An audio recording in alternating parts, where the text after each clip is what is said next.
El sur de América. Allí donde el Atlántico y el Pacífico se encuentran y los Andes se sumergen buscando la Antártida.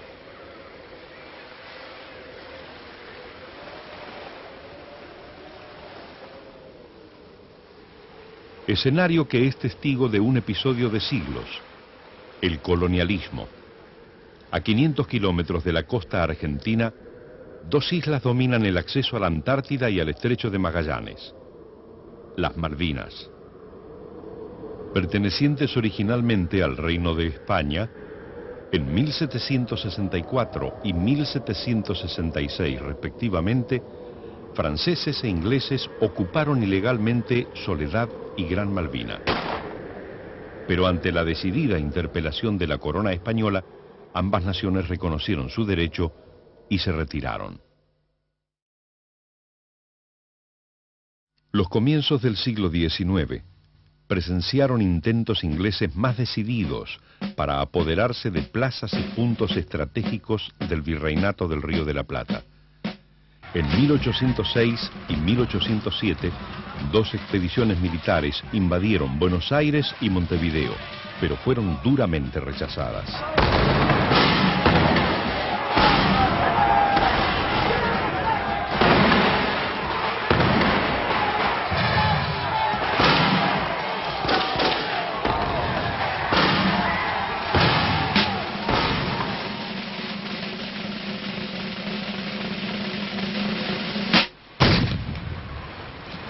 En 1829, la joven nación argentina intentó poner coto a la pesca de ballenas y caza de lobos marinos practicadas principalmente por naves norteamericanas.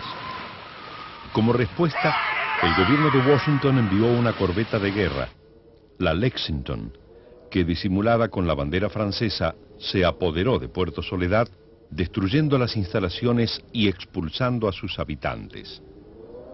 3 años más tarde, una pequeña guarnición argentina se establecía nuevamente.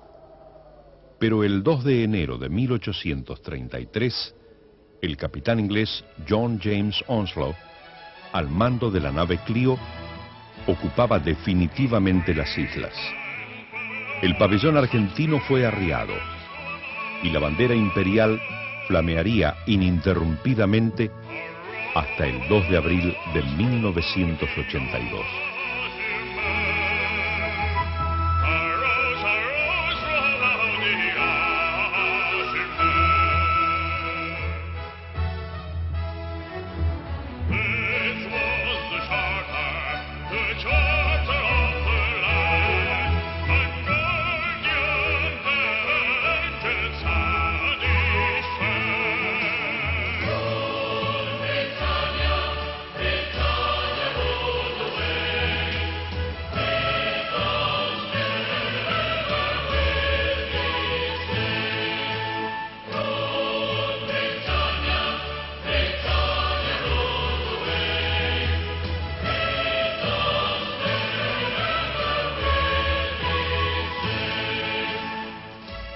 En 1908, en un documento llamado Carta Patente, el rey de Inglaterra incluyó entre sus dominios las Islas Malvinas, Sandwich y Georgias, el extremo sur de la Patagonia argentina y los territorios chilenos continentales e insulares correspondientes. A raíz de las protestas de los gobiernos de ambos países, el mapa fue corregido en 1917. Pero 3 años más tarde, la corona inició la compra de tierras en la misma zona que se había adjudicado.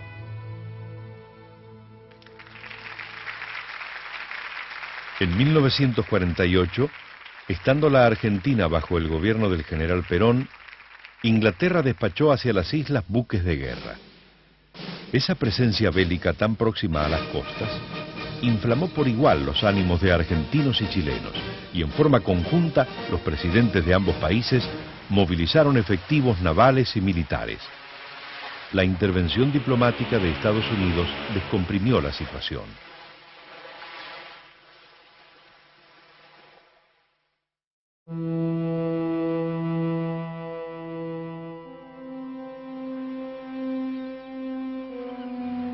El caso Malvinas ingresa a las Naciones Unidas en 1960.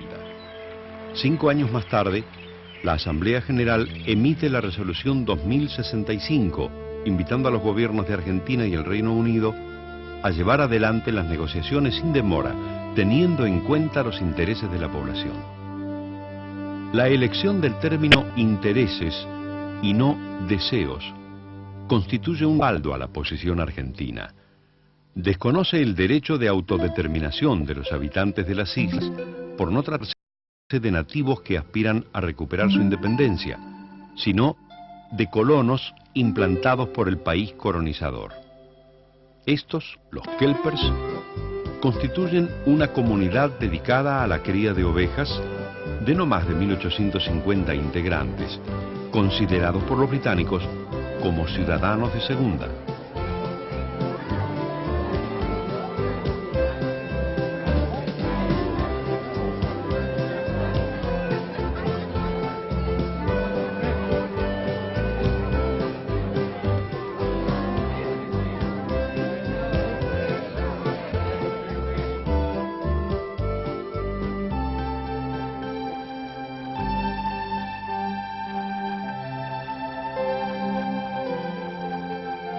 En 1967, Inglaterra anuncia formalmente que considera posible la cesión de la soberanía bajo ciertas condiciones. Pero los intereses del lobby que representa a las islas frenan el proyecto, pretextando respetar el deseo de los pobladores.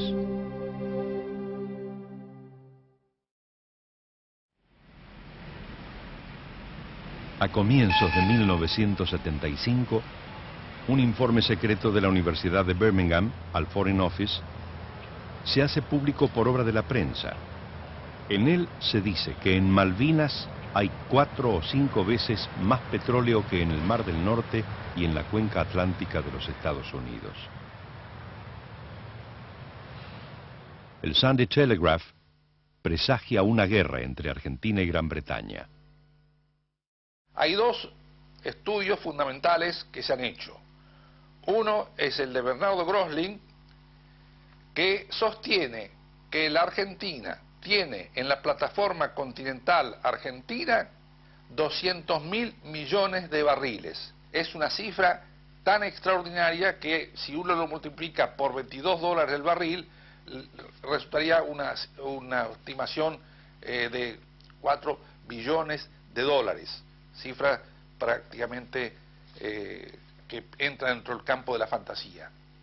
Estos estudios se han realizado también por la Universidad de Columbia, que localiza 4 grandes zonas de interés petrolífero. Una es la cuenca del Golfo de San Jorge, otra es la cuenca de las Malvinas, que gira desde Tierra del Fuego en adelante, la otra es la del Banco Burwood, que es un islote sumergido de 70 metros de profundidad, pero de unos más de 10.000 kilómetros cuadrados, que también tiene interés petrolífero.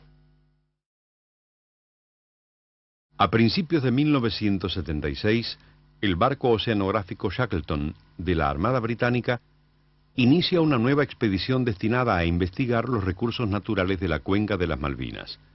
El petróleo es uno de sus objetivos principales. La Cancillería argentina entrega al embajador británico una nota en la que recalca que, de no retomarse las negociaciones, se marchará hacia una colisión. Consecuente con esta declaración, Argentina retira su embajador ante el Reino Unido. Mientras navega por la zona de Malvinas y al desconocer la orden de detención, el Shackleton es intimidado con cañonazos de advertencia. El episodio desnuda la naturaleza profunda del conflicto. Un país resguardando su patrimonio frente a otro que consolida su despojo. Pero el incidente por decisión argentina no pasa a mayores. Pronto queda opacado por otro suceso que conmueve profundamente a la opinión pública del país.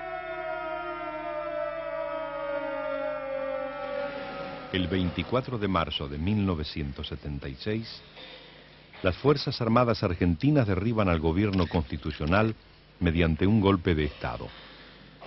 una junta de comandantes toma el poder en nombre de los valores occidentales y cristianos y desata una sangrienta represión sobre el pueblo.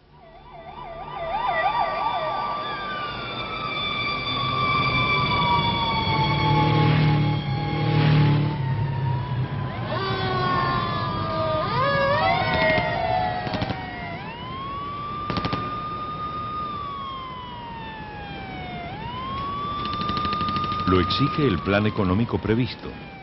Se trata de devastar la industria local y abrir los mercados para la invasión de manufacturas y capital financiero.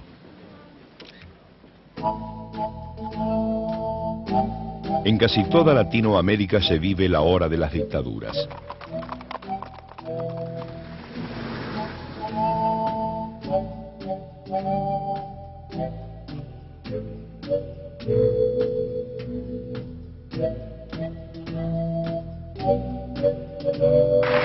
No son la manifestación del subdesarrollo, sino la imposición del mundo desarrollado de poderosos intereses que, en nombre del anticomunismo, destruyen la democracia para iniciar el nefasto ciclo de la deuda externa.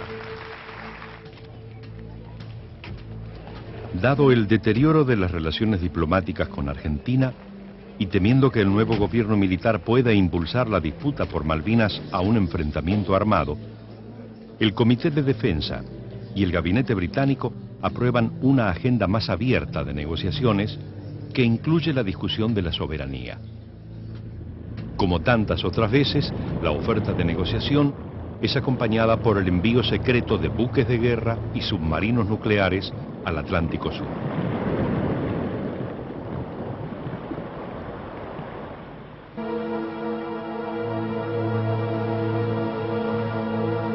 En 1978, un nuevo conflicto se abre en el sur. Los presidentes Jorge Videla, de Argentina, y Augusto Pinochet, de Chile, llegan al borde de la guerra por la posesión del canal de Beagle, un estrecho que comunica ambos océanos.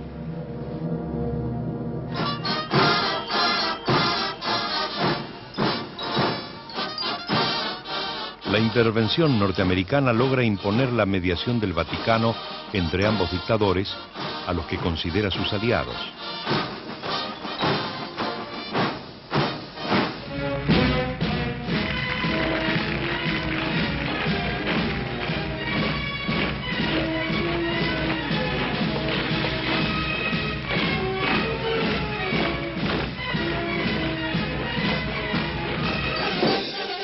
En medio de la tensión, Gran Bretaña reitera su acercamiento a Chile.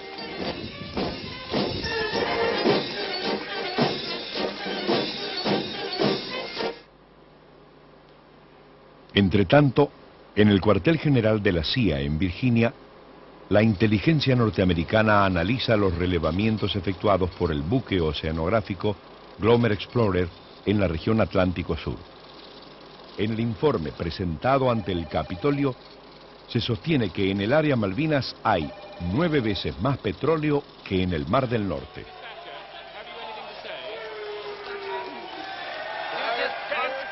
En mayo de ese año, la dirigente conservadora británica Margaret Thatcher asume el gobierno de Gran Bretaña. Very excited, very aware of the responsibilities. Her Majesty, the Queen, has asked me to form a new administration, and I have accepted. El lobby de las Falklands continúa su presión para que se congele cualquier negociación con Argentina. Paralelamente, y en medios gubernamentales, se contempla la posibilidad de hacer de las islas una fortaleza militar. En el continente americano, la doctrina de la seguridad nacional está en su apogeo. Muchos generales creen que una nueva guerra mundial ha comenzado en el tercer mundo bajo la forma de la violencia política que acompaña la protesta popular. Esa violencia, según el Pentágono, obedece a una estrategia soviética que tarde o temprano abarcará el planeta. Consecuente con esta idea, el régimen militar argentino envía armas y asesores al dictador nicaragüense Anastasio Somoza para enfrentar la rebelión popular. Sin embargo, la vieja dinastía se derrumba y el Frente Sandinista toma el poder. Ronald Reagan, do solemnly swear. El triunfo de Ronald Reagan en los Estados Unidos es recibido con entusiasmo en Buenos Aires y en Londres. Margaret Thatcher se siente más respaldada por la nueva derecha norteamericana y el liderazgo conservador de Reagan. La Junta Militar celebra la perspectiva de un entente ideológico y militar en el continente.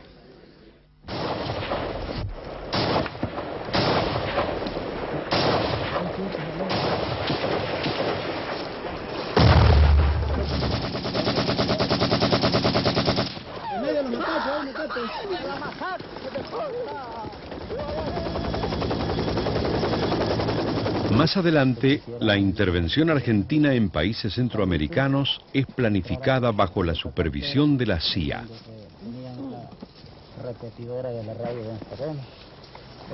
Se proyectan operativos conjuntos que la central norteamericana coordina a su vez con el narcotráfico. Armas y cerca de 200 asesores argentinos son ubicados en Honduras, El Salvador y Guatemala.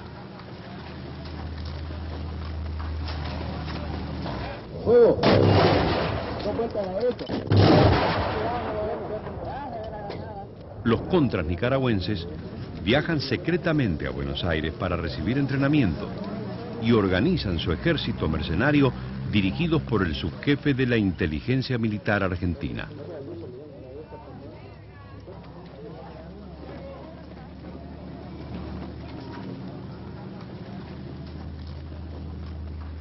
Las relaciones argentino-estadounidenses atraviesan un momento óptimo.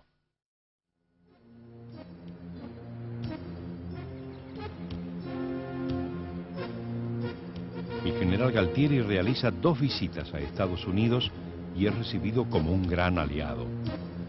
Su personalidad impresiona a los círculos del Pentágono, que lo califican de general majestuoso. Eso fue y es así. Y la persistencia en vulnerar la imagen de la sociedad nacional tras la pantalla de los derechos humanos solo puede reconocer como fundamento la complicidad, enajenación, ignorancia supina o irresponsabilidad moral.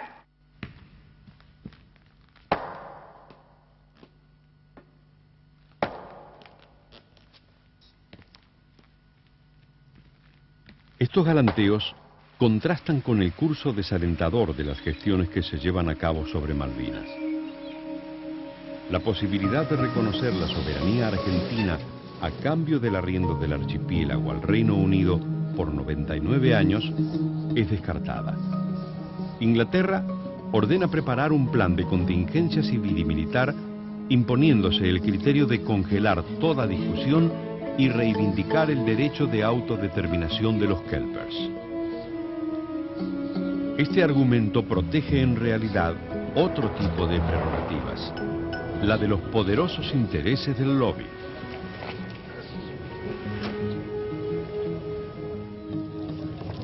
La presión del laborismo y la crisis económica que impulsa un enorme desempleo hackean al gobierno de Margaret Thatcher. Mientras se suceden las manifestaciones, la primer ministro decide la liquidación de gran parte de la flota de superficie para ser reemplazada por costosos submarinos nucleares, los Trident. El laborismo enfrenta esa decisión y se opone también al establecimiento de misiles crucero en territorio británico.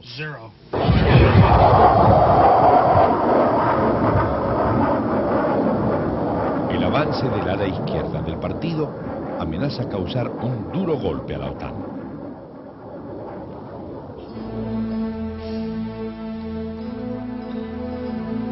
En Buenos Aires, la crisis política y la falta de progresos económicos apuran la intrascendente gestión del segundo presidente del proceso militar, general Roberto Viola.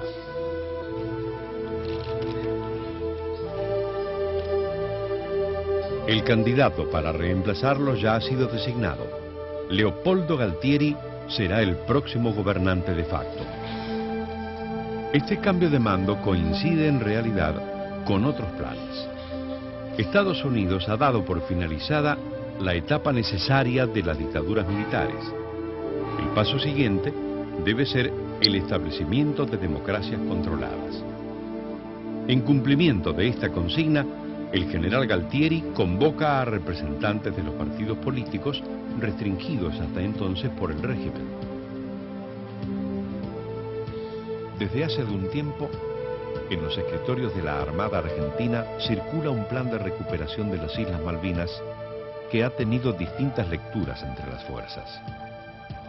El matrimonio bélico con Estados Unidos en Centroamérica hace creer a los militares argentinos que la balanza diplomática se inclinará a su favor. Al finalizar enero de 1982, el canciller Costa Méndez envía una nota al embajador británico reafirmando la necesidad de retomar sin más demoras las conversaciones. Inglaterra encubre su designio de paralizar toda discusión sin romper el diálogo. Y ante la dureza de un nuevo comunicado de la Cancillería argentina, inicia los preparativos para movilizar a su armada.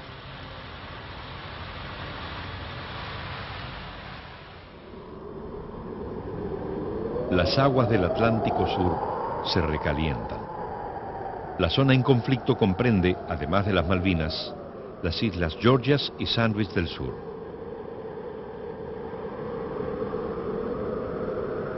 Precisamente, en las Georgias y próximos a Puerto Leith, se levantan los restos de una vieja factoría ballenera.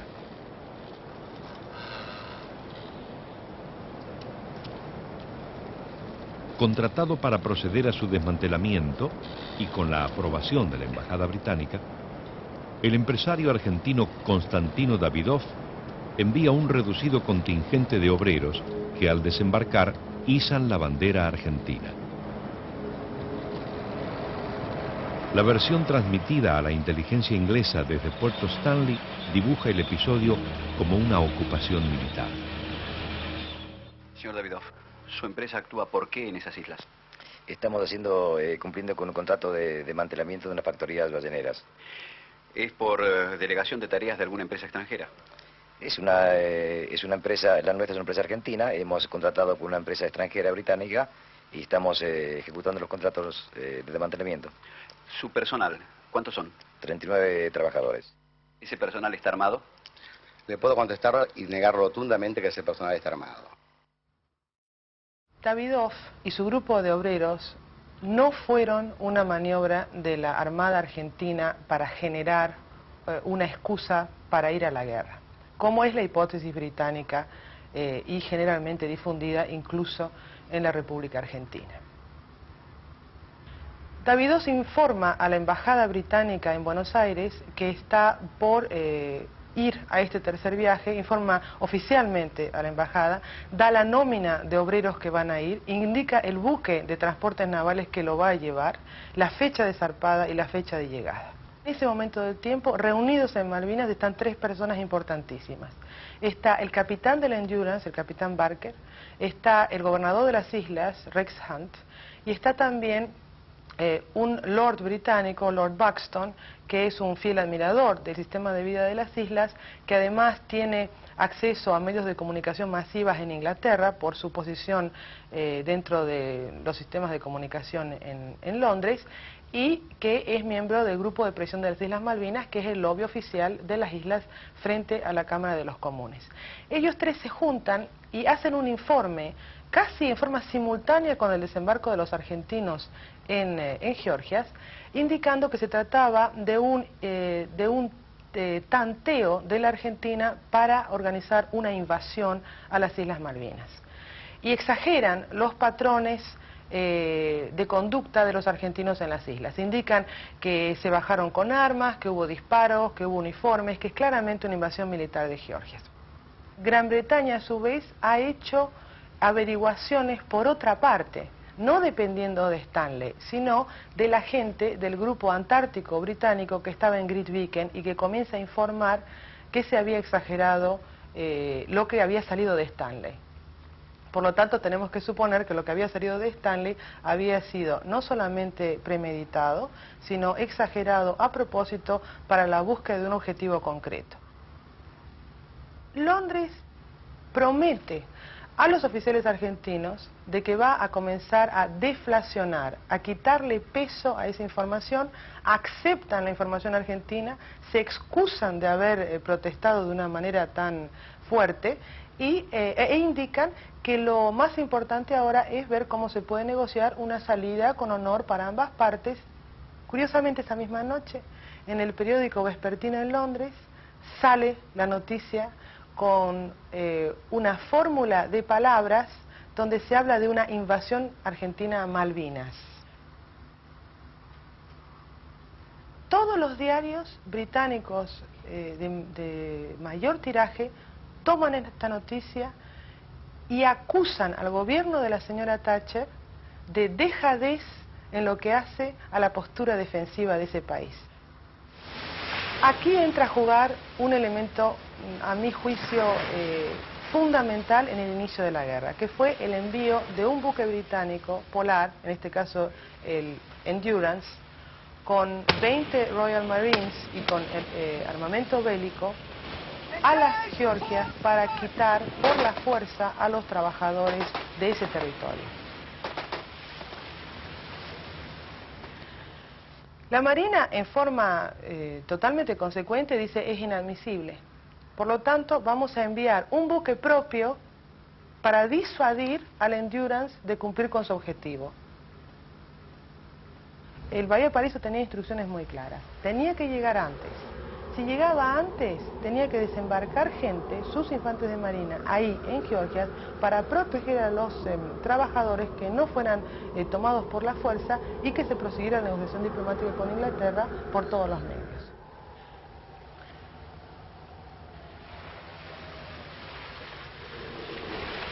Si llegaba tarde, no tenía mandato de intervenir al Endurance.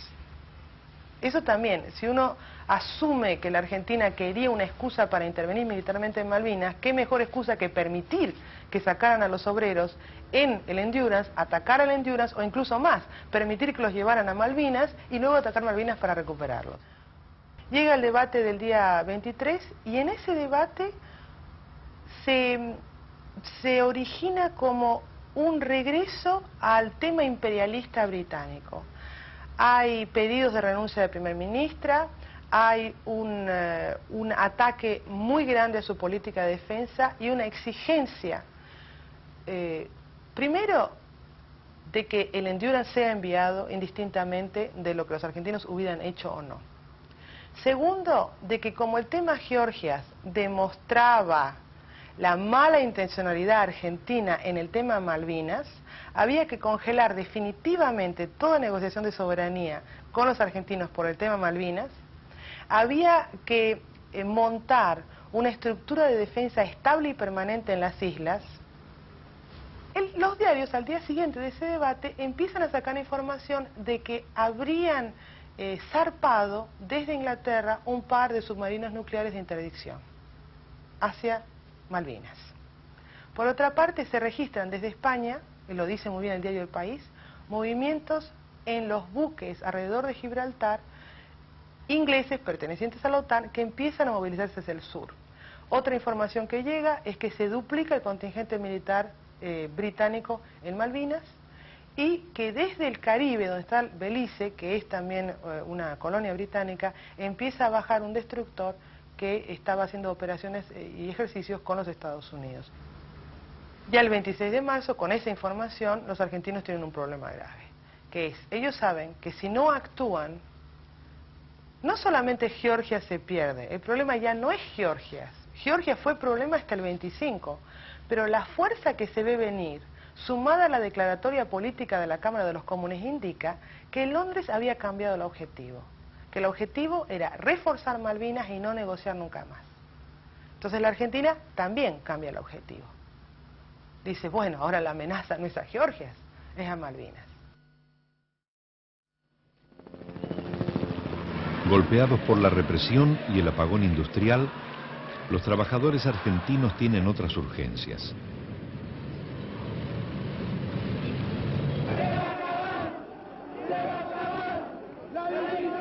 Desafiando las prohibiciones, la Central Obrera convoca a una marcha en demanda de paz, pan y trabajo a realizarse el 30 de marzo.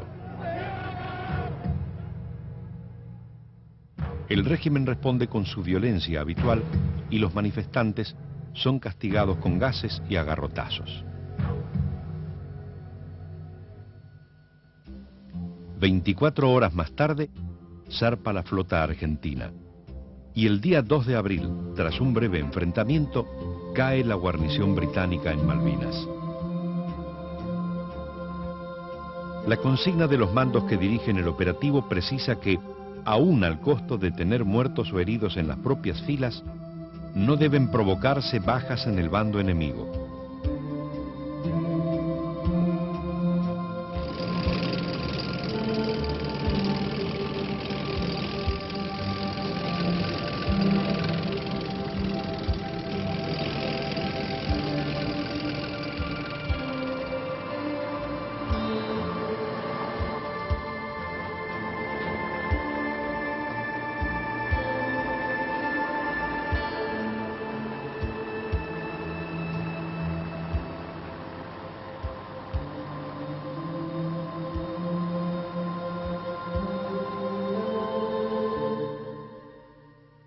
Muy bien esto, que la verdad que el ejército ha cumplido con lo de ellos esta vuelta. Una opinión en este momento. Solidario con la actitud de gobierno. ¿Sobre qué? ¿Sobre las Malvinas? Y que tiene que defender a toda cuesta. ¿Qué le parece? No se imagina, ¿no? Más que las recuperamos por fin de cuántos años, va, más de un siglo. Me desperté muy feliz, chocha, una alegría muy grande. Estoy muy feliz, orgullosa. La emoción más grande que tuve esta mañana fue cuando vi que habíamos tomado otra vez las Malvinas. Sobre lo que está ocurriendo me parece perfecto, pero no sé las consecuencias que va a tener esto. El plan del régimen militar se reduce a la ocupación temporaria de las islas y el retiro inmediato de las tropas para promover la intervención de las Naciones Unidas y forzar a Gran Bretaña a sentarse a la mesa de negociaciones.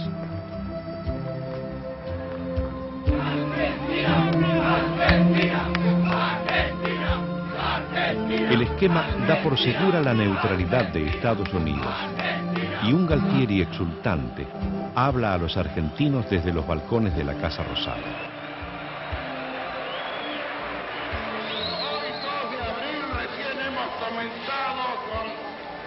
La actitud de recuperar las Malvinas y ya flamea la bandera argentina.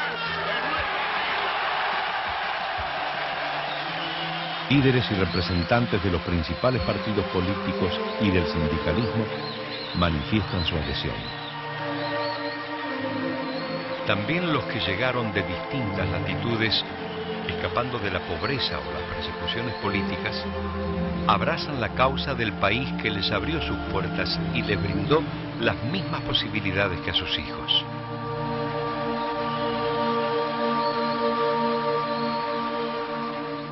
En faveur du projet de résolution publié sur la cote S/14947. El Consejo de Seguridad de la ONU aprueba la resolución 502 que exige un inmediato cese de hostilidades y el retiro de todas las fuerzas argentinas de las islas, exhortando a los gobiernos de los dos países enfrentados a encontrar una solución diplomática.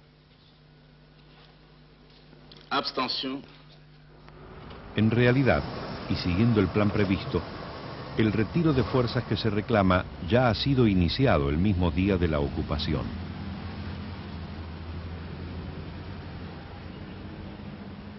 Pero la vía de las negociaciones no resuelve los intereses de Margaret Thatcher.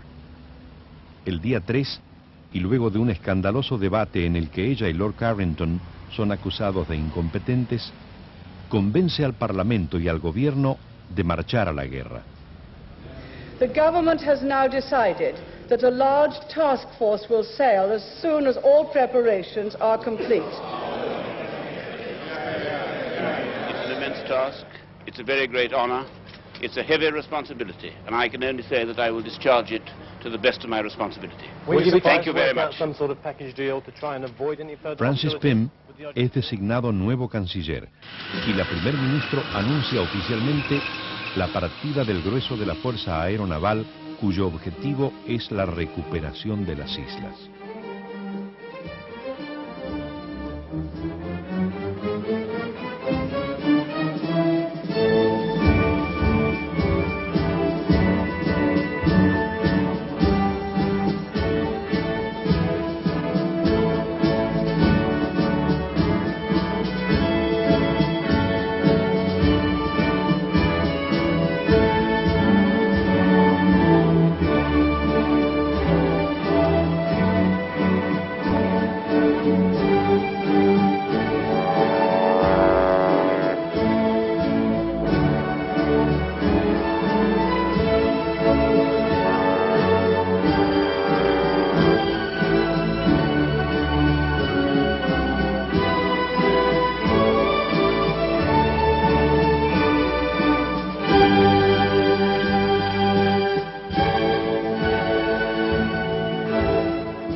Esta decisión hace revertir el plan original del gobierno argentino que ordena el envío de nuevos contingentes de ocupación.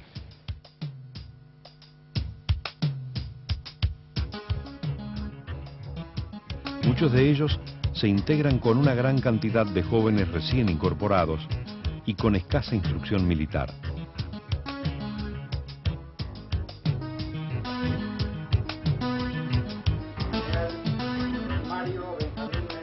El general Mario Benjamín Menéndez asume como gobernador militar del archipiélago. La patria ante estos santos evangelios. Sí, juro. Si así no lo hicieren, Dios y la patria por lo demás.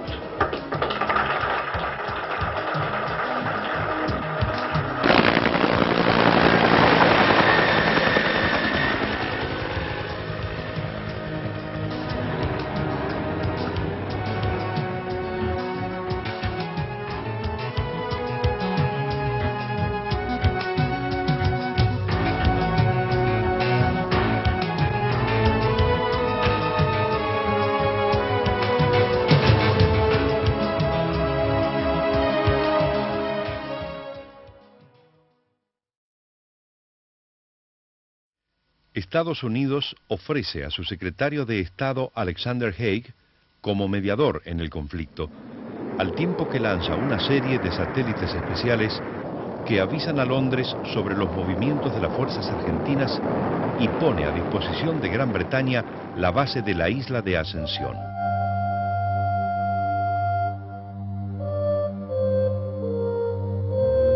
En nombre de una neutralidad que de hecho no existe, el mediador desarrolla sus funciones con un criterio muy particular. No transmite claramente a cada parte las pretensiones de la otra. Las distorsiona u oculta, sustituyéndolas con sus propias ideas. Los puntos básicos de su plan son el desvío de la flota británica, el retiro de las fuerzas argentinas de ocupación y la instalación de un contingente de paz integrado con efectivos de Canadá, Estados Unidos y 2 países latinoamericanos.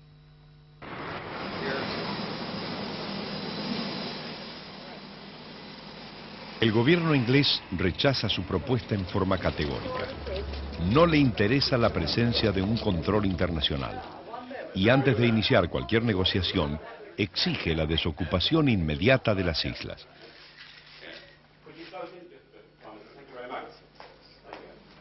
La opinión pública, fanatizada por una intensa campaña publicitaria, ya está encuadrada en el razonamiento que presidirá el conflicto. La democracia inglesa se enfrenta con el fascismo argentino. Del otro lado del mar, un pueblo postergado por siglos de sujeción a intereses coloniales, descifra la guerra de otro modo. Ha transmitido a sus hijos de generación en generación la voluntad de recuperar la tierra que le pertenece por legítimo derecho. Sabe muy bien que la flota en viaje no viene a liberarlo del terrorismo de Estado, sino a defender los intereses de la potencia imperial.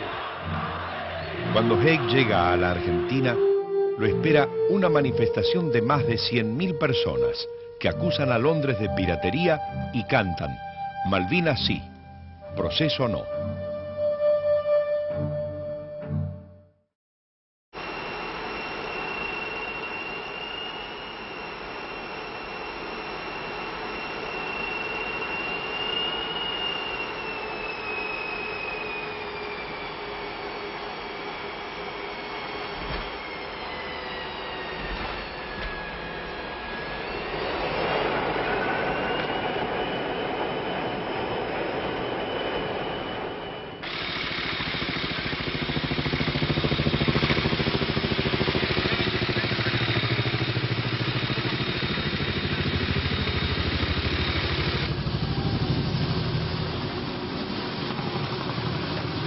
En el inicio de las conversaciones, y previniendo una defección de Estados Unidos a sus compromisos intercontinentales, los argentinos comunican su intención de convocar al TIAR en el caso de que las naves inglesas violen la zona de seguridad fijada por el tratado.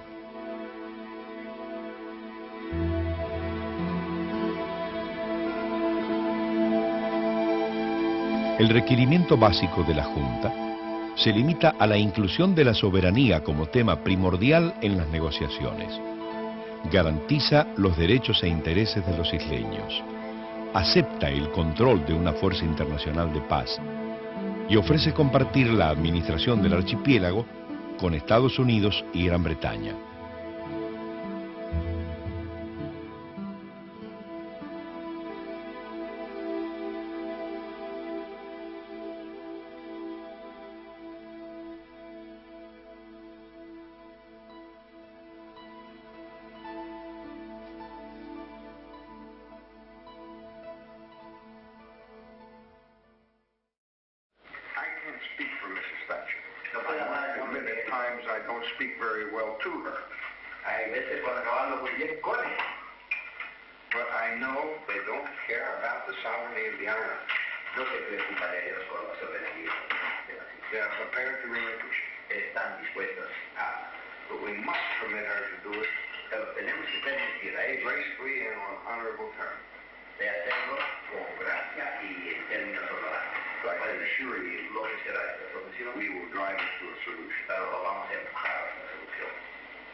La mención del TIAR, es decir, del Tratado Interamericano de Asistencia Recíproca, inquieta al mediador.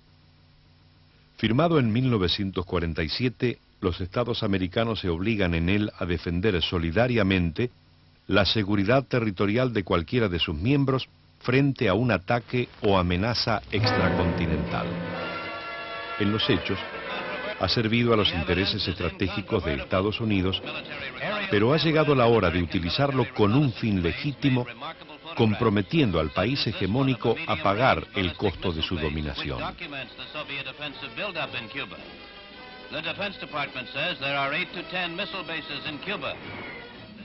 De regreso a Londres, Haig retoma las conversaciones sobre la base de sus propias ofertas y sin ningún fundamento real da a entender que Costa Méndez ha insinuado un gesto afirmativo frente a las pretensiones británicas relacionadas con los Kelpers.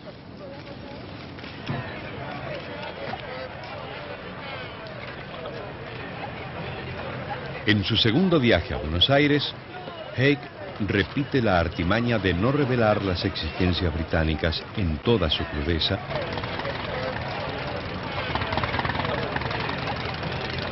y tardíamente los argentinos toman conciencia de su juego. Someterlos en forma gradual a la voluntad omnímoda de la otra parte.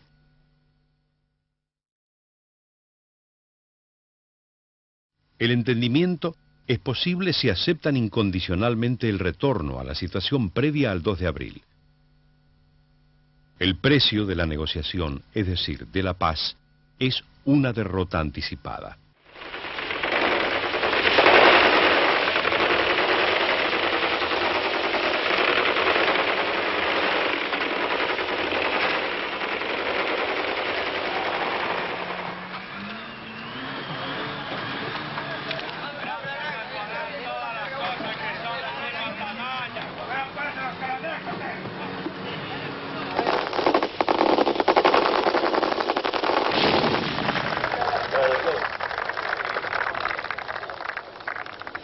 es el ánimo que reina? La verdad. El ánimo es bastante bueno. Bastante elevado el ánimo. El ánimo que nosotros tenemos acá es muy elevado. O sea, pasamos, nos divertimos, jugamos, conversamos. ¿Están esperando a los ingleses? Sí, ya estamos aburriéndonos de esperarlo acá, lo estamos esperando. Y no viene más estos tipos. Hay que se apure.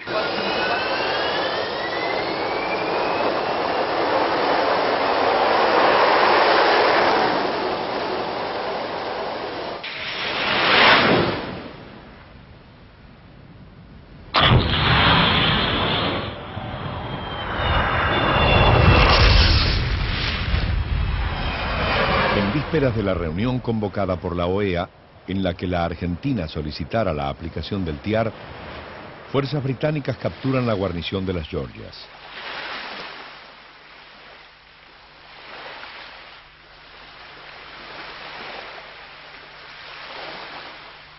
La pequeña tropa encargada de la defensa ha sido comandada por el teniente de navío Alfredo Astiz, reclamado por los gobiernos de Suecia y Francia como consecuencia de graves violaciones de los derechos humanos.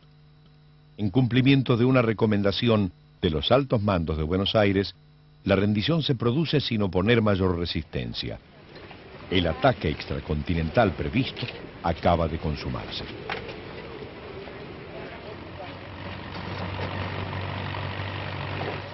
Rejoice at that news and congratulate our forces and the Marines. Good night, everyone. Thank you very much.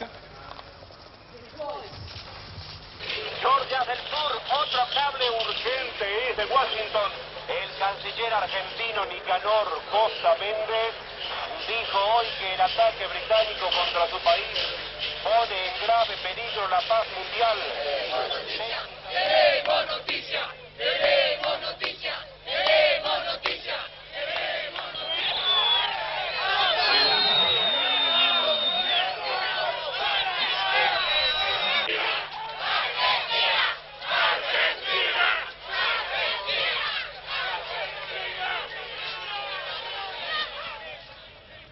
El 26 de abril, los países latinoamericanos, especialmente Panamá, Perú y Venezuela, defienden fervorosamente la posición argentina y repudian al Reino Unido. Luego de su discurso, Costa Méndez es ovacionado durante 20 minutos. Dada la dependencia económica de casi todos los países concurrentes con Estados Unidos, no se plantea el paso siguiente previsto por el tratado: la participación militar de los otros miembros del organismo en la contienda. Pero la victoria diplomática deja otro saldo. Superando una larga historia de balcanización, América Latina vive una hora de unidad sin precedentes. Movilizaciones y expresiones de respaldo antiimperialista dejan atrás las diferencias políticas, los intereses minoritarios, y en el abrazo de los pueblos se expresa el anhelo de la gran nación americana que el colonialismo se ha encargado de aplastar.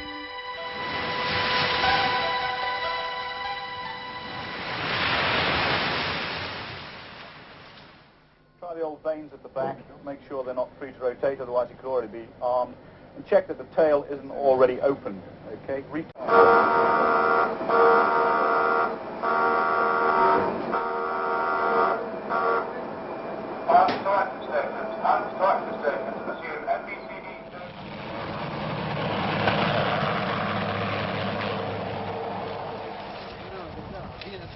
El rollo marino, un poco para adentro, ahí está.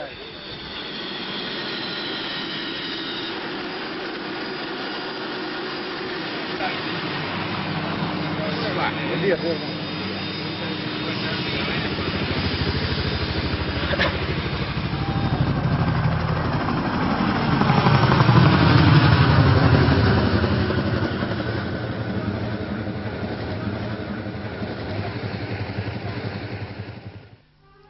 Previamente a la reunión del TIAR, Haig esboza una propuesta final norteamericana dirigida a las dos partes.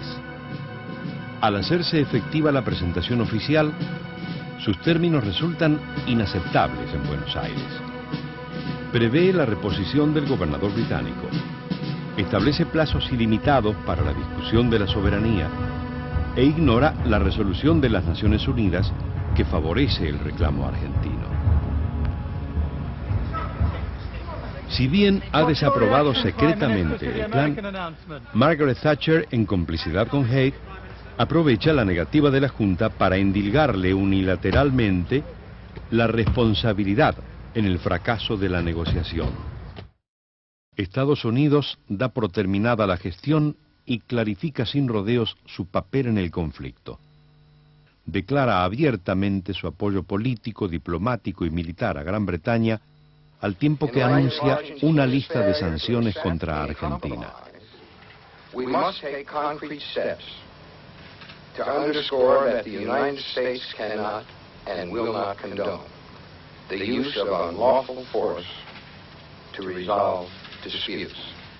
El mismo día que se realizan estas declaraciones, entra en vigencia la zona de exclusión marítima anunciada por Inglaterra, un área circular de seguridad trazada en torno de las islas y de 200 millas náuticas de radio.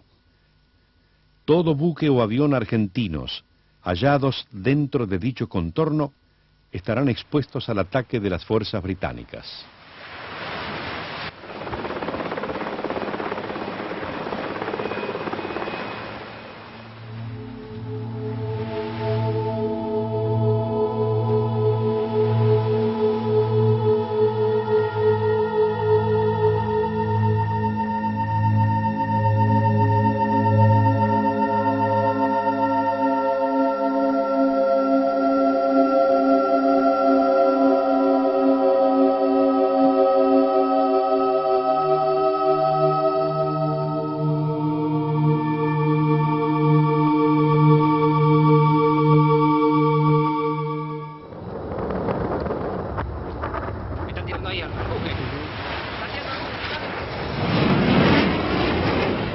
El 1 de mayo, los ingleses bombardean las pistas de aterrizaje de Puerto Argentino y Pradera del Ganso sin producir daños considerables.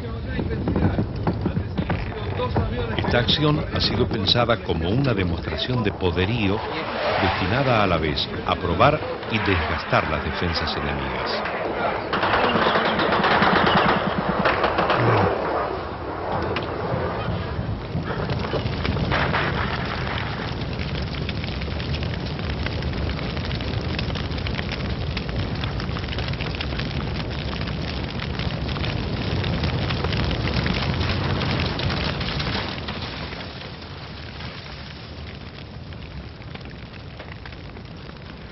Cinco aviones argentinos son destruidos, pero en esa jornada el submarino San Luis logra averiar al destructor Exeter. La Fuerza Aérea impacta a las fragatas Arrow y Alacrity y elimina otro destructor cuya baja no es reconocida. La artillería antiaérea derriba 4 aviones Harrier, pero este saldo es igualmente refutado.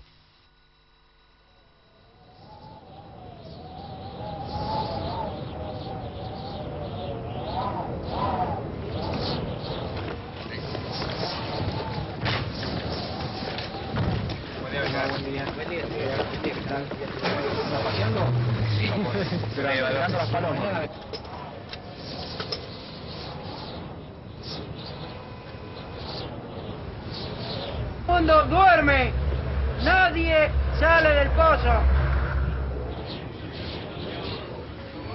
Aparentemente es mucho mejor, la situación aparece mucho mejor y estamos tranquilos, estamos aquí. Alarmado por el desencadenamiento de la escalada bélica y persuadido de que Londres aún está dispuesto a negociar, el presidente del Perú, Fernando Belaúnde Terry, toma el papel vacante de mediador y ofrece a ambas partes una versión corregida de la propuesta anterior. Pero una nueva jugada británica paraliza abruptamente esta gestión.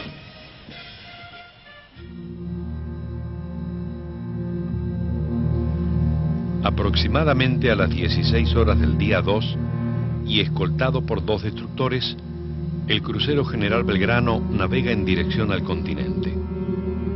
Desde hace varias horas, y sin saberlo, El convoy cuenta con un nuevo acompañante, el submarino nuclear Conqueror. Dado que el buque perseguido está claramente fuera de la zona de exclusión y que el rumbo tomado lo aleja cada vez más de ese área, el jefe de la flota vacila en dar la orden de fuego.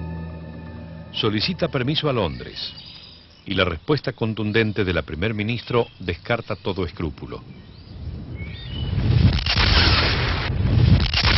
Dos torpedos alcanzan a la vieja nave por el lado de babor. De sus 1070 tripulantes, pierden la vida 321. Con esta decisión, y escudándose en razones militares y tácticas, Margaret Thatcher hiere de muerte a las negociaciones.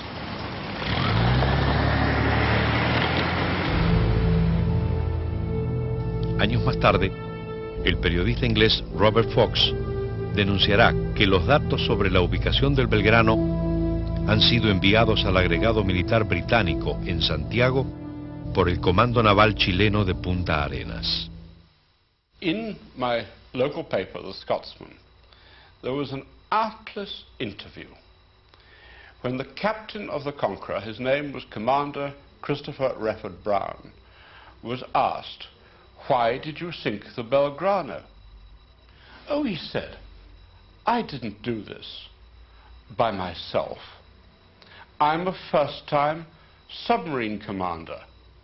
I did it," he said, "on orders from Northwood."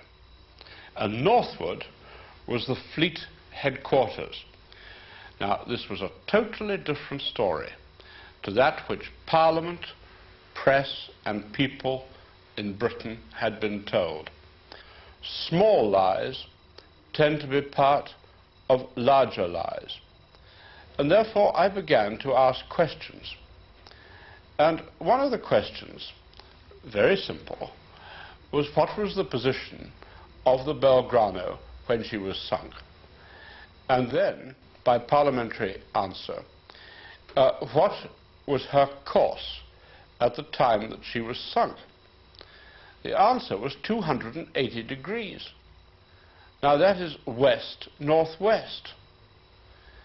And I then asked, were there any units of the task force to the west, that is nearer Argentina, of the area where she was sunk?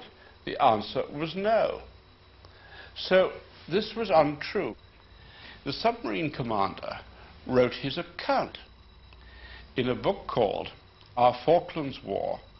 The men of the task force tell their own story. And it revealed that for 36 hours he had been following the Belgrano. Now, if the 44-year-old ironclad, for such she was the old USS Phoenix, as people in Argentina know very well, was really a threat to the modern ships of the British task force, how on earth was it that she wasn't sunk on the Saturday morning? Because the submarine, according to the submarine commander, had the Belgrano in his sights when she was razzing, that is, refueling at sea.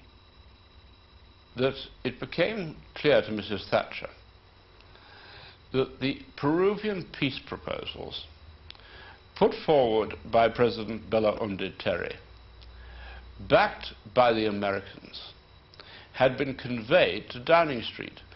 Now, Mrs. Thatcher, who is an absolute liar, this is one of her characteristics, she said that there was no indication of the Peruvian peace proposals until 3 hours after the Belgrano was sunk.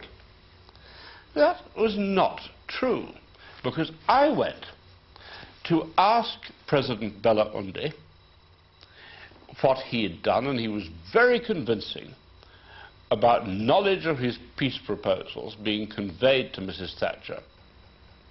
And the truth of the matter is that the threat was not the 44-year-old cruiser.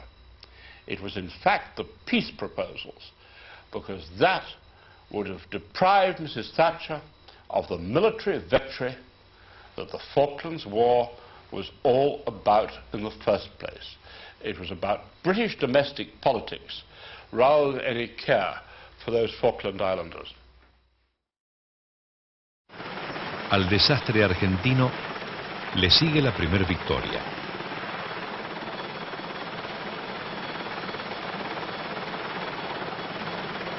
El 4 de mayo, un misil Exocet, disparado desde un avión Super Attendar de la Armada, recorre 32 kilómetros a ras del agua y alcanza al destructor Sheffield, causando más de 20 muertos y 24 heridos.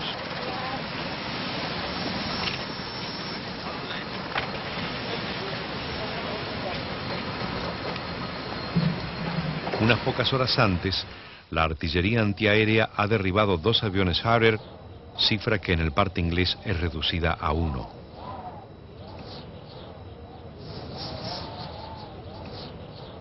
Pasado ya el tiempo de la guerra, este modo tan peculiar de leer los hechos, corrigiendo lo sucedido y atenuando el número de bajas propias, se trasladará de los partes diarios británicos a la versión oficial definitiva. Las tentativas para lograr un desenlace pacífico del conflicto tienen un nuevo protagonista, el secretario general de las Naciones Unidas, Javier Pérez de Cuéllar. La urgencia bélica de Margaret Thatcher y su ficción legalista se ven acotadas por la neutralidad del nuevo mediador y el respaldo jurídico que impone su ámbito. El plan de Pérez de Cuéllar resulta satisfactorio para la Junta Militar, que buscando una salida honorable de la guerra, accede a deponer sus reclamos de soberanía hasta que no se haya logrado la paz.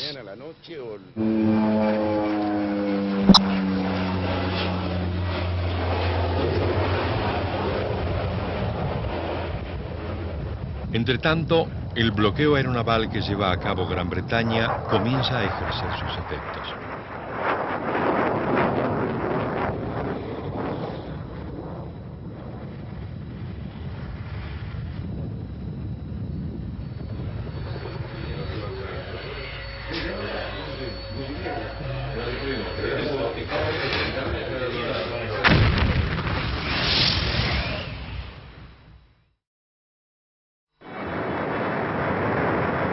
Con el ataque al Belgrano se ha puesto en evidencia que la información transmitida por los satélites norteamericanos expone los barcos argentinos a una situación de enorme riesgo.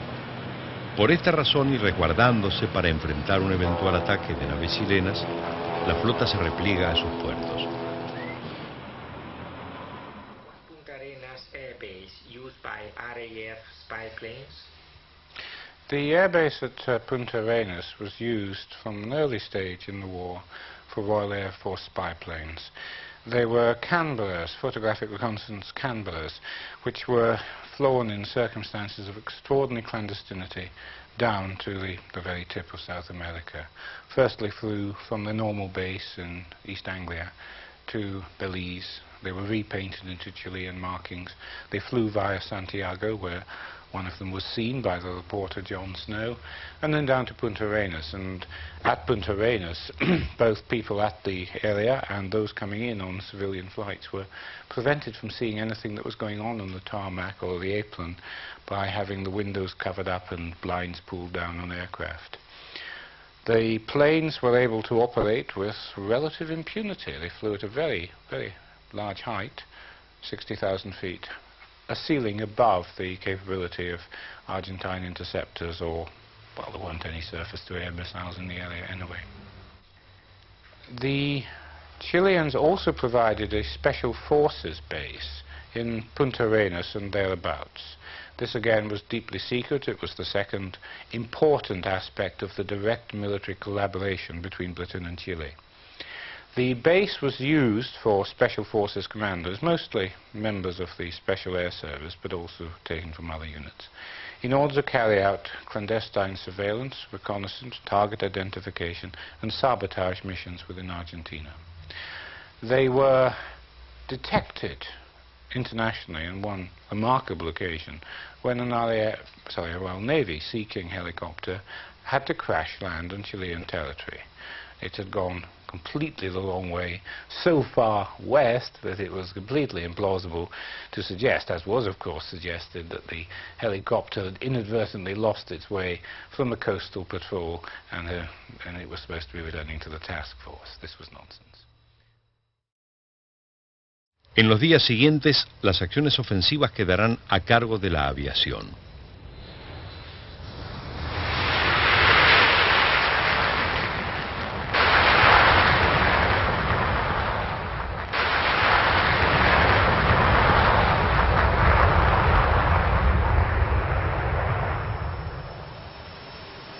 Dada la distancia de los blancos y las dificultades para reabastecer su combustible en vuelo, los aviones operan en el límite de su capacidad.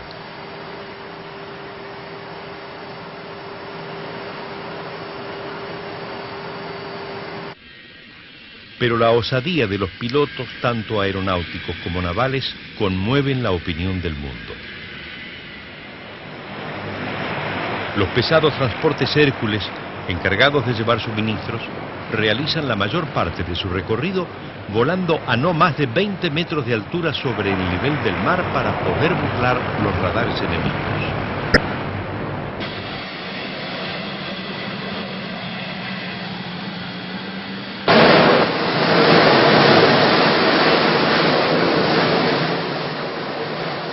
El 9 de mayo se renuevan las incursiones por aire y por mar destinadas principalmente a eliminar la pista de aterrizaje de Puerto Argentino y sus áreas circundantes.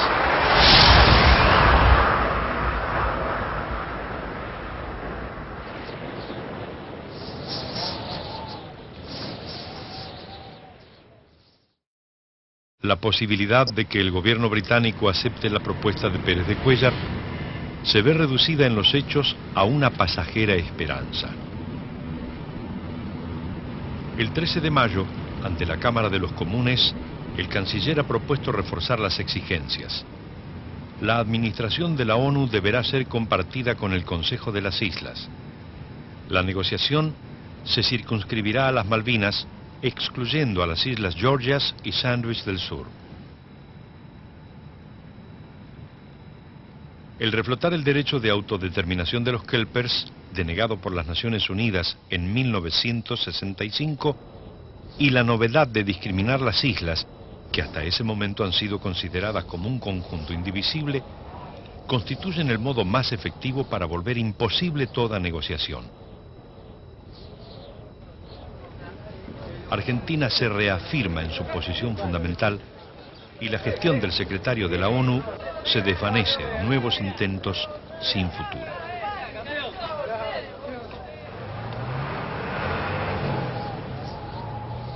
La hora de la gran confrontación ha llegado.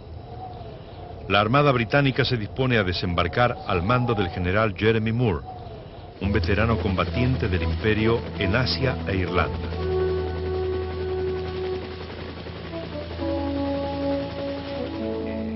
El gobernador militar de Malvinas, general Menéndez, dispone concentrar el grueso de sus fuerzas en un anillo de defensa en torno de la capital.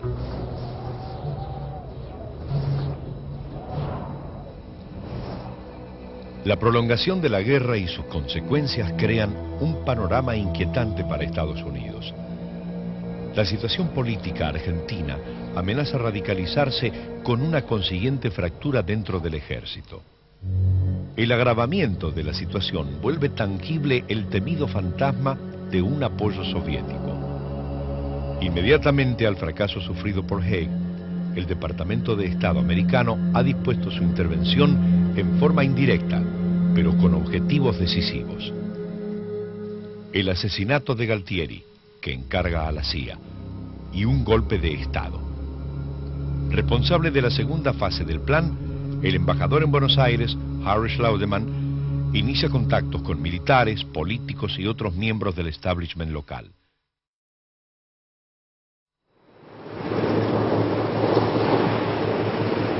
En las primeras horas del 21 de mayo se inicia el desembarco en San Carlos.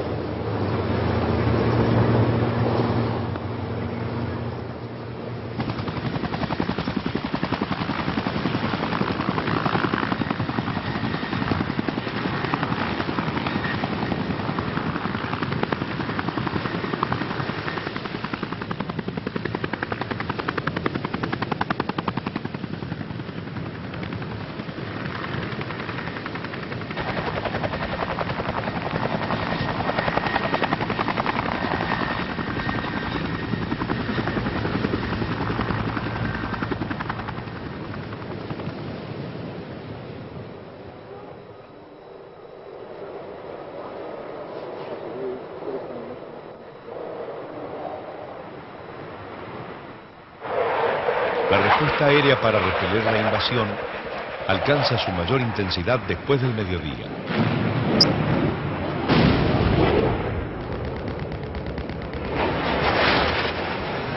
De los 32 aviones encargados del operativo, 10 son derribados principalmente por la acción de los Harriers enemigos equipados con sofisticados misiles norteamericanos.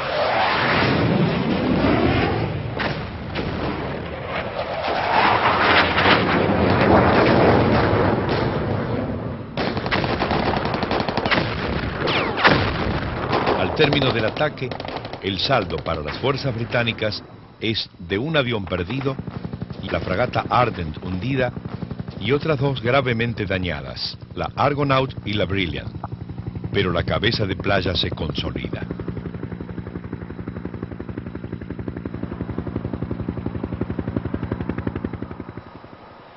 En nuevas incursiones y al costo de numerosas bajas, los pilotos argentinos continúan su hostigamiento.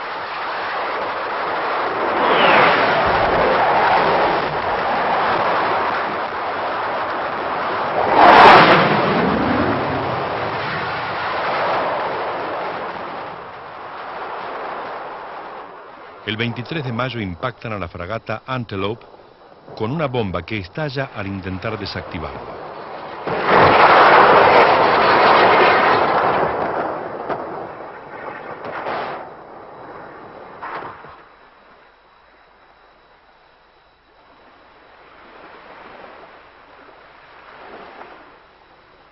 El 25 echan a pique al destructor Coventry, dañan seriamente a la fragata Broadworth y alcanzan con un Exocet al barco contenedor Atlantic Conveyor, que queda envuelto en llamas y se hunde 3 días más tarde.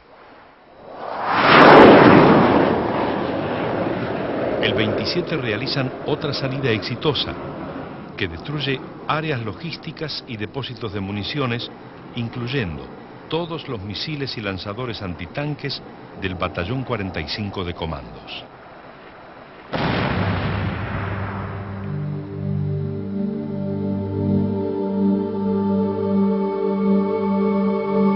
Ese mismo día se inicia la batalla de Darwin y Pradera del Ganso, en la que un batallón de 600 paracaidistas y comandos, apoyados por artillería de campaña, aviones Harrier y fuego de fragatas, atacan a la guarnición allí establecida.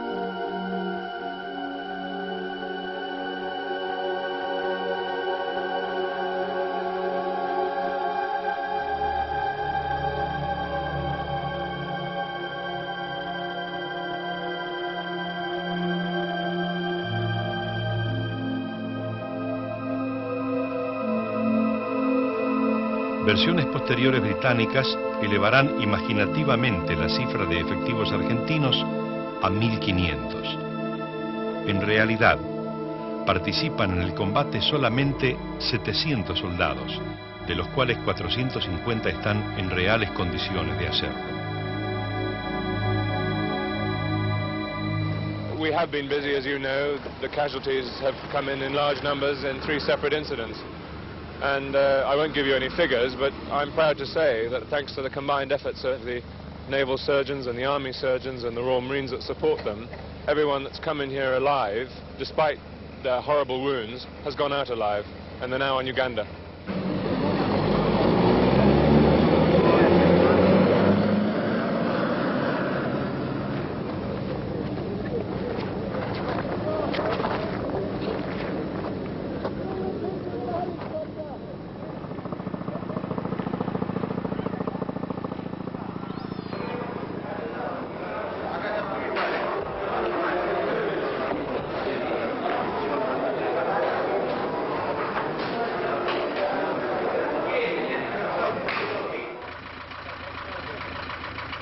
La oreja quiero, ¿eh?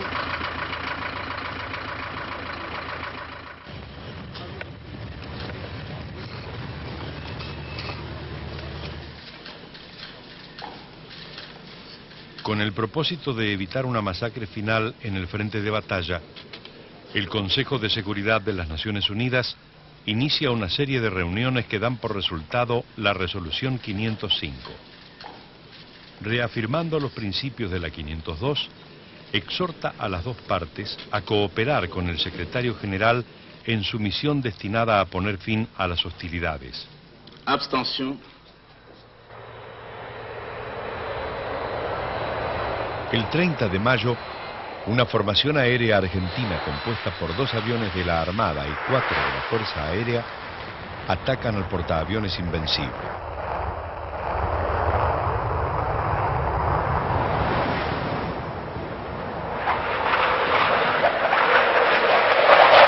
Los superestandar disparan el último Exocet existente y, siguiendo su trayectoria, los Skyhawk verifican señales inequívocas del impacto. La versión inglesa del episodio desvía el curso del misil, agrava las condiciones de visibilidad y suplanta al portaaviones por un destructor y una fragata. Yo integraba la escuadrilla de aviones A4C, que llevábamos 3 bombas de 250 kilos debajo de nuestros planos y además 200 proyectiles de los cañones de 20 milímetros. Aproximándonos a muy baja altura, en el orden de los 10 metros de altura y a unos 900 kilómetros por hora, y estando ya a 20 millas de la ubicación del portaaviones, es lanzado el misil Exocet. Y es así que hacia esa columna de humo negro, resultado del impacto del misil Exocet en el buque, sigo acelerando y con el acelerador cada vez más adelante. Necesito levantar mi altura de vuelo porque el lanzamiento de mis bombas iban a dar en el agua. Por eso es que levanto mi avión y hago el lanzamiento de mis bombas. Y a todo esto necesito levantar más porque le pasé muy cerca al radome o la bocha blanca esa que está detrás en la parte de la popa del portaaviones. Luego de todo esto y habiendo visto derribado a nuestros compañeros de la escuadrilla, saltamos literalmente el portaaviones, hago un viraje hacia la izquierda para retornar al aterrizaje y en ese viraje puedo ver que era solo una masa de humo grande que realmente no permitía verlo bien ya porque era todo una nube de humo que era el resultado ya de la explosión de las bombas, de la explosión de los cañones del avión de Isaac y por supuesto el impacto del misil Exocet.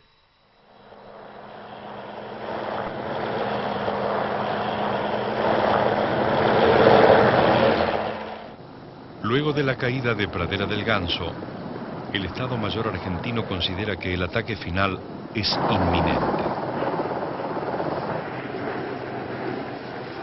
Ocupando cerros ubicados al oeste de Puerto Argentino, el día 31 completan un cerco que se prolonga por el sur y el este con la amenaza de ataques anfibios. Al fuego permanente de los Harriers y de las fragatas, ahora se suma el de la artillería de campaña, respaldada por una sofisticada tecnología electrónica.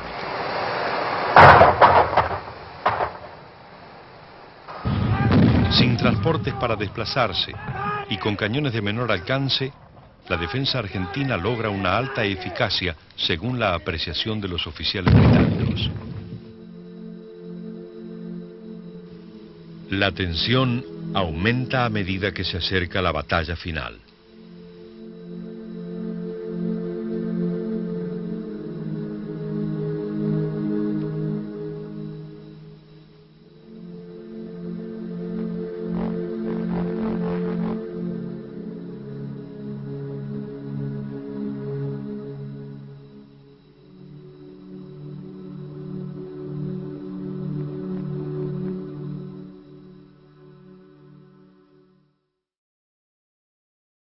Tras una nueva convocatoria al TIAR, similar en resultados políticos a la anterior, Argentina asiste a la reunión de países no alineados que se realiza en La Habana.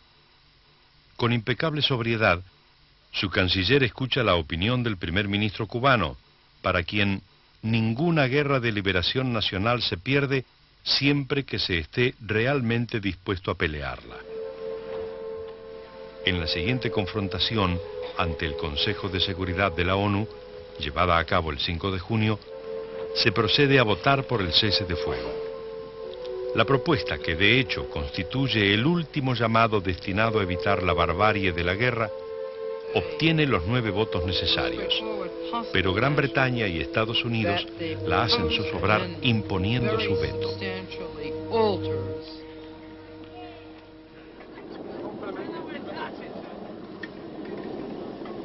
3 días después, los jefes militares de Puerto Argentino reciben la confirmación de movimientos navales en la zona de Fitzroy.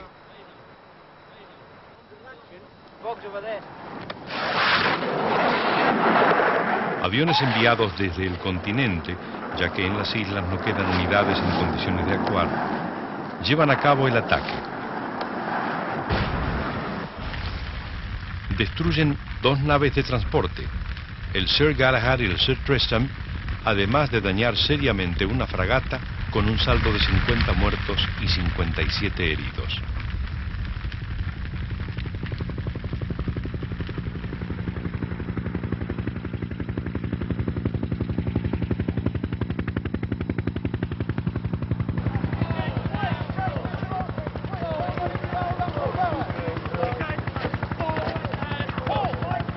Desafiando el riesgo de nuevos ataques, los soldados británicos rescatan a sus compañeros sobrevivientes. La locura de la guerra se hace presente una vez más en toda su ferocidad.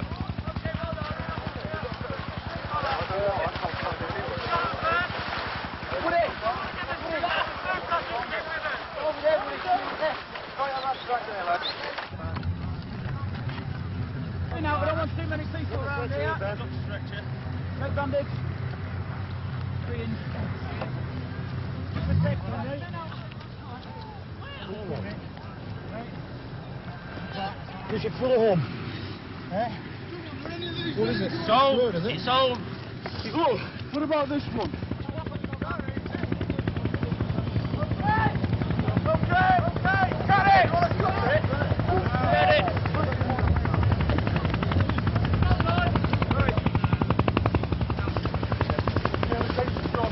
Just sit on a flat ground, Jeff.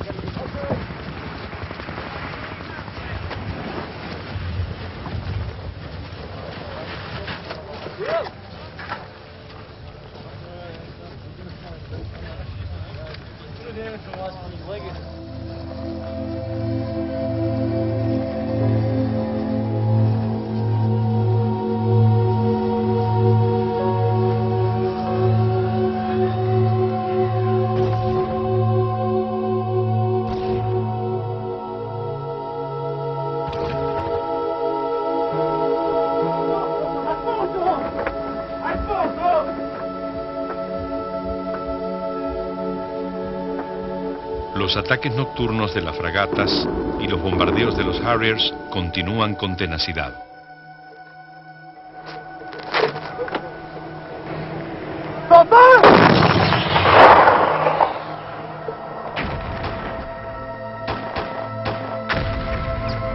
La noche del 11 de junio da comienzo la ofensiva final sobre Puerto Argentino. Avanzando desde el norte, el oeste y el sudoeste, las fuerzas atacantes abordan puntos fundamentales de la defensa ubicados en los cerros. Las tropas argentinas, luego de combatir cuerpo a cuerpo sufriendo un gran número de bajas, ceden sus posiciones retirándose o rindiéndose. El nuevo cerco dista 10 kilómetros de la ciudad y solo resta liquidar los últimos baluartes.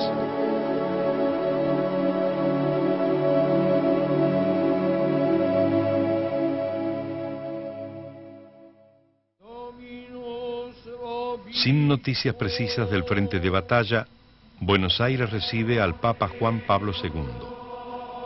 Millares de personas se congregan para escuchar su discurso de fe y resignación como una manera de atemperar su angustia, porque el presentimiento de la derrota está ya en el ánimo de todos.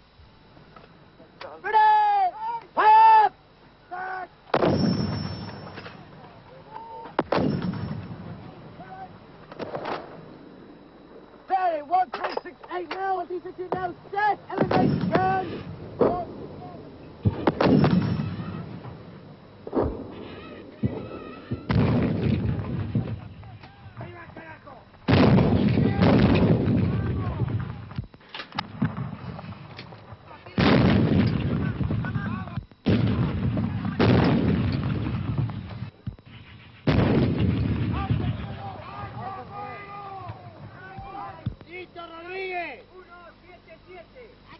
¡Rodríguez!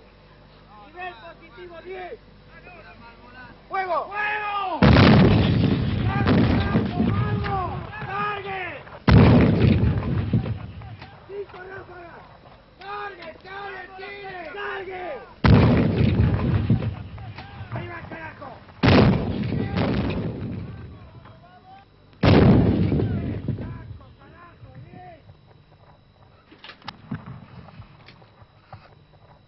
Pero me cago en Dios. ¡Fuego! ¡Fuego!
El 13 de junio comienza el ataque sobre los últimos puntos de la defensa.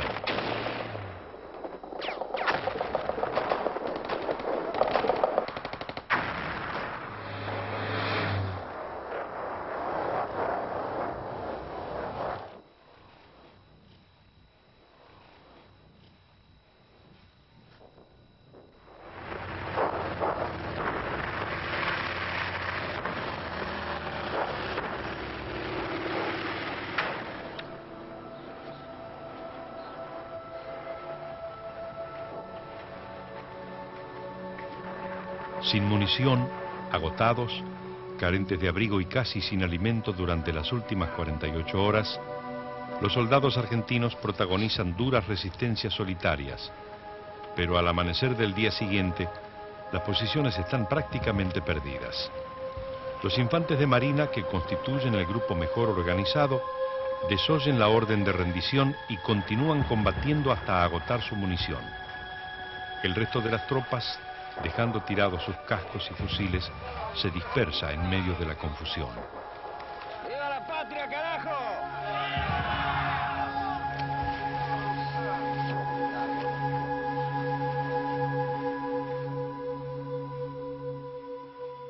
La batalla está perdida. Unas horas más tarde de ese 14 de junio, y ante el general Moore, Menéndez firma la rendición.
very sad.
En Buenos Aires estalla la protesta y una vez más el reclamo legítimo del pueblo es aplastado con una salvaje represión.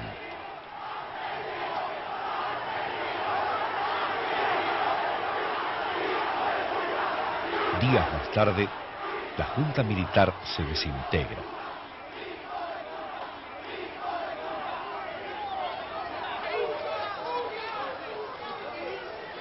Y la nación vuelve a su exilio político interno, a sus ministros de economía serviles ante el capital foráneo.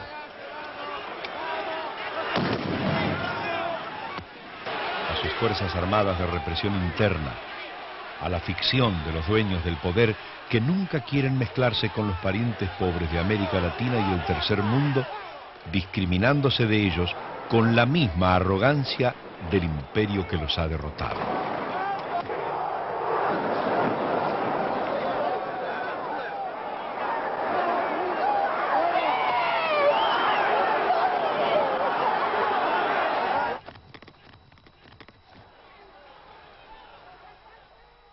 Prime Minister, could you have a word with us, please?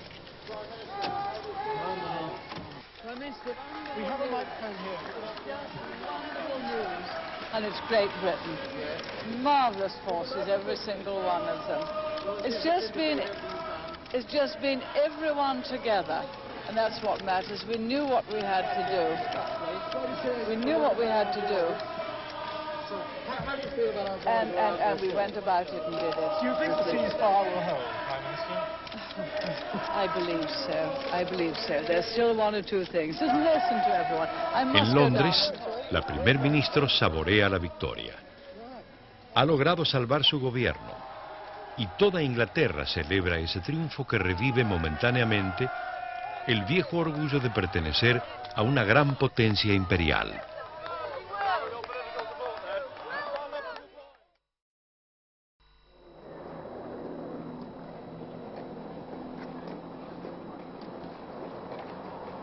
Antitanque. Pegarse a mortero. Acá usted, cabonario, acá. Plano menor.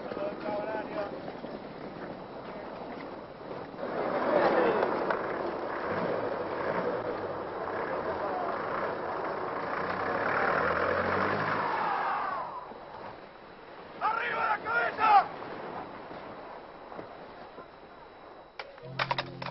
Las razones del fracaso no se agotan en explicaciones técnicas o el argumento de una diferencia sustancial en armas y equipos. Al haber participado activamente en la vida política, reprimiendo a los sectores populares, comprometiéndose en golpes de Estado y sórdidas luchas por el poder, a la hora de asumir la función para la que fueron creadas, las Fuerzas Armadas Argentinas han acusado su poca experiencia de combate en una guerra clásica. Y el error fundamental de los jefes derrotados es no haber comprendido a tiempo que las grandes gestas solo tienen por protagonistas a los pueblos y a todos los que luchan por defender su causa.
Buenos Aires, una comisión militar designada para investigar los sucesos del Atlántico Sur formula graves cargos contra los responsables de la operación.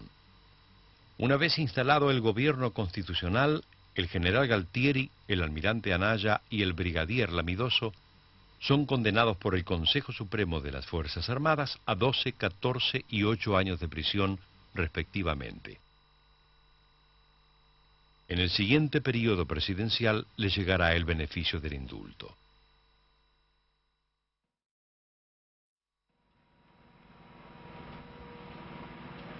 Por su fervor pro-británico, Caspar Weinberger, ministro norteamericano de Defensa, será honrado por Margaret Thatcher y miembros de la realeza con el título de Caballero del Imperio.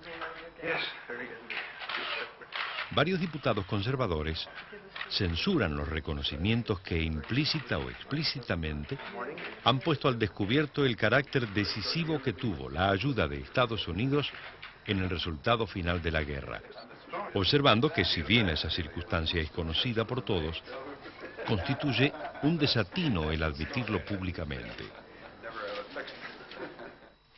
Funcionarios del gobierno de Reagan enfatizan por su parte el peso determinante de dicha ayuda, que según los informes oficiales habría consistido en 57 millones de litros de combustible para aviones, 200 misiles aire-aire última generación, cuya efectividad en bajas supera la cifra obtenida con el resto de armamentos.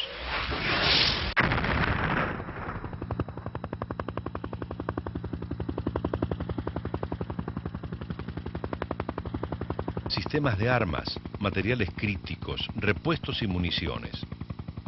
El apronte del portaaviones Guam y otras naves para suplantar eventuales pérdidas de la flota, y un flujo de información que cubrió el 98% del total que manejó la inteligencia inglesa durante la guerra.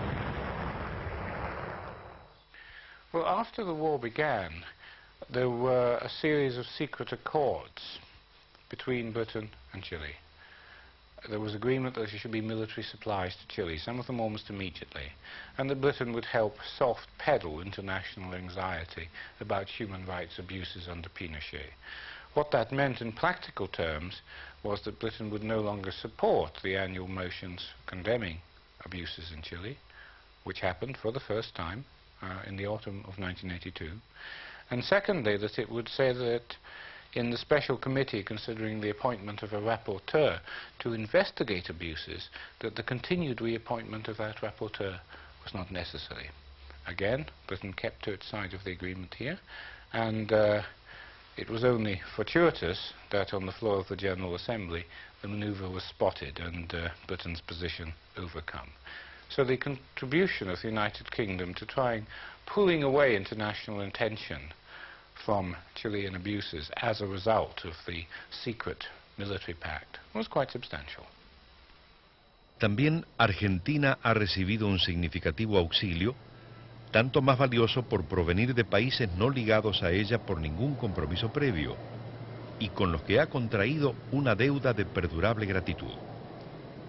Desde el apoyo solidario de los sindicatos peruanos, venezolanos, chilenos y uruguayos, que boicotearon la llegada de aviones y barcos británicos a sus ciudades, hasta la ayuda militar concreta de Perú, que cedió aviones Mirage, de Ecuador y Venezuela, que proporcionaron gran cantidad de munición, de Brasil, que facilitó aviones para el patrullaje naval y submarino y no permitió el aterrizaje de aviones militares ingleses en sus aeropuertos, además del ofrecimiento de Nicaragua de enviar tropas.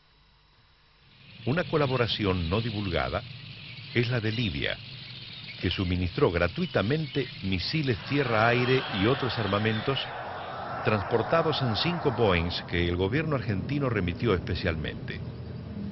Israel, por su parte, rechazó la petición de Gran Bretaña de suspender la venta de armas a Argentina, por ser dicho país uno de los pocos que tradicionalmente recibieron y dieron amparo a miles de judíos, especialmente a los perseguidos por el nazismo durante la Segunda Guerra Mundial.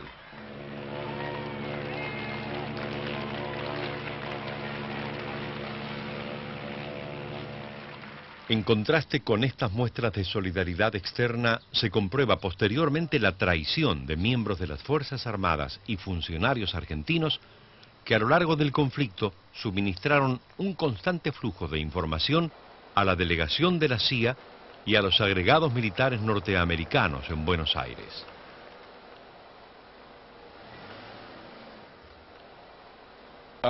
The fact is that a Polaris-class submarine, that is, a nuclear warhead carrying submarine, unlike the Conqueror that sank the Belgrano, which was a hunter-killer submarine, went 13 degrees south, 27 degrees west. Now that is out of range of the Soviet Union, but within range of Argentina. And I think that faced with military humiliation, there would have been pressure led by Mrs. Thatcher to use nuclear weapons. Now, I am appalled, my colleagues would be appalled, and many of Mrs. Thatcher's own party would be appalled. But I ask, why is it that part of the so-called British nuclear deterrent was sent out of the North Atlantic down to the South Atlantic by rumor within range of the Argentine military complex near Cordova, unless there had been the possibility of using these weapons? I mean, the situation is horrible beyond anything, and that's part of the reason why some of us are for the giving up by people other than the Americans and the Russians, and now I think including even them, nuclear weapons, because some crazy person might be tempted to use them. And the temptation arises faced with military humiliation and all the political consequences. And I don't think that that woman understood what war meant. And I think that Britain was led by a bad, bad person. Now, I would never have said this of Ted Heath, our predecessor. I don't say it of the present British Prime Minister, who was a political opponent, John Major, and of no other political leader this century. Oh, they were carrying, without question, nuclear depth charges. That goes for the Sheffield, it goes for the Coventry, and it goes for other ships of the task force. This was against the provisions of the Treaty of Tlatelolco. In the case of the Sheffield, which is a sunk, that was sunk, it was sunk. Yes. What would happen to that kind of weaponry then? Well, they would deteriorate. For 26 years, I've been the weekly column of New Scientist, and I'm extremely careful about giving definitive scientific consequences when I can't know for certain, but no one else knows for certain. But what happens to nuclear weapons at the bottom of the sea is anyone's guess. Now, it may be all right, but it depends to what extent they're leaking, and indeed the whole plutonium situation. Luego de recapturar las islas, el paso siguiente de Inglaterra es la puesta en marcha del viejo plan esbozado en 1979 para convertirlas en una fortaleza militar.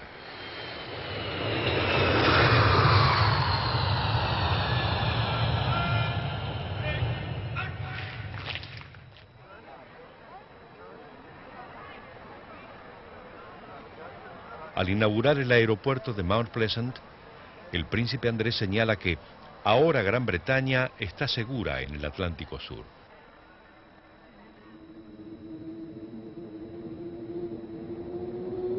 Con igual complacencia, Lord Trafford agrega: Malvinas es ahora un trampolín para la Antártida. La frase alude a la ambición de su país por el continente blanco, en el que pretende las zonas reivindicadas por Argentina y Chile.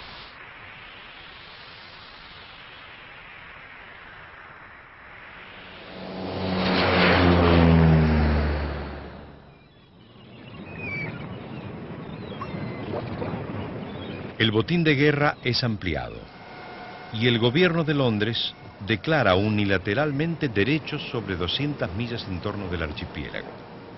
Como resultado, el valor de lo obtenido de la pesca anualmente asciende a 240 millones de dólares. Al mismo tiempo, los intereses petroleros británicos amenazan explotar sin consultar a la Argentina el yacimiento gigante de la cuenca de Malvinas, uno de los últimos existentes en el mundo.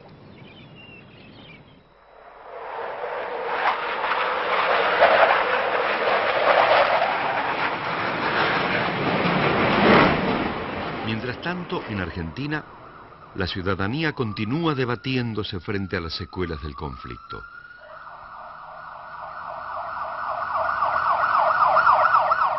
La restauración del gobierno constitucional no conjura el espectro de la guerra sucia, y el rencor popular suma a su repudio por las Fuerzas Armadas el desprecio que supone la derrota.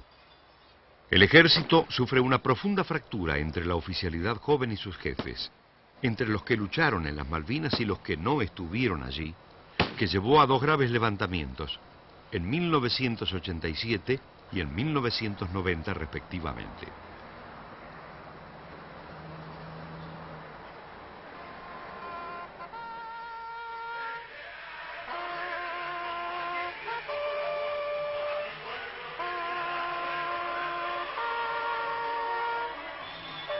A su vez, aquellos que pusieron su vida en juego por ser el único patrimonio que podían ofrecer en defensa de la causa de su país, deben luchar por el reconocimiento de una sociedad que, antes que darles dimensión de héroes, los identifica con la locura de la guerra y les cierra sus puertas. No quisimos echar a ese general que envainó su sable sin llegar a empuñarlo. ¿A qué me refiero?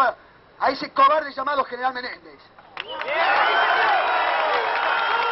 No quisimos sacar a patadas en el trasero a esa figura deleznable de la historia argentina que es el almirante Izar Rojas. No lo quisimos. No se puede decir más. No lo vamos a tolerar. No lo vamos a permitir que acá se diga los pobres niños de la guerra. Los pobrecitos. Los mendicantes, no lo vamos a permitir. No sé qué argentino y sobre todo la dirigencia corrupta pueda decir que ha dado o ha estado dispuesto a dar la vida por la patria.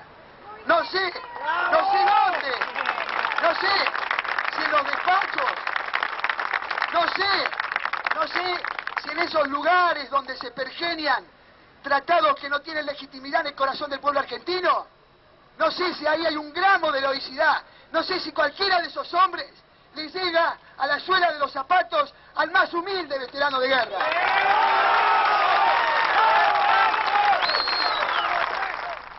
Los tiempos de la guerra parecen hoy lejanos, pero el testimonio de centenares de tumbas sigue interrogando desde el frío suelo de las islas sobre el sentido final del conflicto.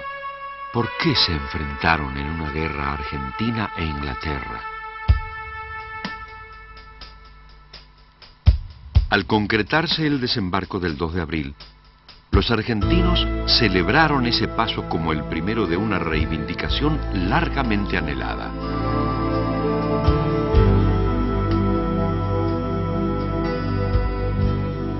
Pero las características de sus jefes militares enturbiaron la memoria de una causa justa y de aquellos que desde el anonimato de las trincheras defendieron el honor de su nación. ¿Cuál fue el beneficio de los vencedores? ¿Las ganancias obtenidas por la explotación de pozos petrolíferos o por la industria pesquera? ¿Afianzar los derechos británicos futuros en un vasto sector de la Antártida o reafirmar un poderío militar declinante y su escenario estratégico?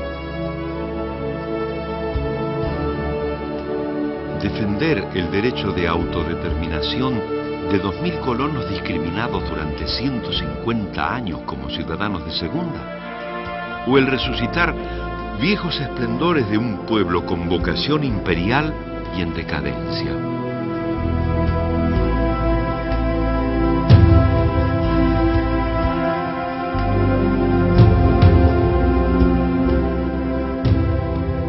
Entretanto, la carrera de los pueblos que consiguen su riqueza gracias a la opresión de otros sigue su curso. Tras la caída del muro de Berlín y de las utopías fáciles que vaticinaban el fin de la historia con un mundo feliz transformado en mercado, descartada la falacia de la lucha de los valores de Occidente versus el materialismo marxista, la guerra final entre el norte y el sur, entre países saqueadores y países saqueados, se avecina en toda su crudeza. Mientras las naciones hegemónicas continúan disputando un primer puesto siempre efímero, muchos pueblos sometidos se repliegan en la violencia de un fundamentalismo religioso y la catástrofe ecológica deja de ser una fantasía de ciencia ficción.